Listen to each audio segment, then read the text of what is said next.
2019 मध्ये जर योग्य घडी जमली असतील तर तुम्ही भाजपमध्ये असता असं वक्तव्य नितेश राणे यांनी केलं. नितेश राणेंना मला एवढंच बोलायचं आहे की आता कांदा उत्पादक शेतकऱ्यांमध्ये हिंदू समाजाचे सुद्धा शेतकरी आहेत. आता का बिळात जाऊन बसलाय? जरा बिळाच्या बाहेर आहे. आज इथल्या शेतकऱ्याला काय मदत करायची नाही का? एखादा धार्मिक विषय त्यात सुद्धा ध्रुवीकरण करून फायदा करण्याची वेळ येते तेव्हा मात्र नाचायला तुम्ही त्या ठिकाणी येता.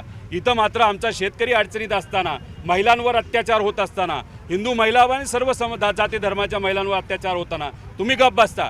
छत्रपती शिवाजी महाराजांचा अवमान तो बोंधू बाबा बागेश्वर तिथं करतो, तुम्ही गप्प बसता.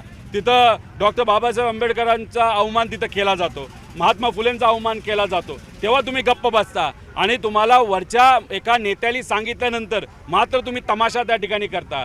तुम्ही जे काही बिळात जाऊन लपताना तुमची तिथं वैचारिक उंची कुठंतरी आता आम्हाला कळालेली आहे. तुम्ही बिळातच जाऊन बसू शकता, तेवढ्याच गोष्टीत तुम्ही मावू शकता. रस्त्यावर गरिबासाठी लढण्याची तुमची भूमिका आणि तुमची नियत आज भाजपबरोबर तुम्ही असल्यामुळे नाही आहे. त्यामुळे उगाच राजकीय पतंग उडवण्यापेक्षा रस्त्यावरून लोकांसाठी लढलं तर आम्ही सुद्धा तुम्हाला त्या ठिकाणी मानू. जाणार होते की नाही भाजप? अरे काय लोक कुठेही काय हवेत गोळ्या मारत चाललेत. आता जो माणूस बोलतोय तो पूर्वी काँग्रेसमध्ये होता तेव्हा वेगळं काहीतरी बोलायचा, आता भाजपमध्ये गेल्यानंतर वेगळं काहीतरी बोलायला लागला.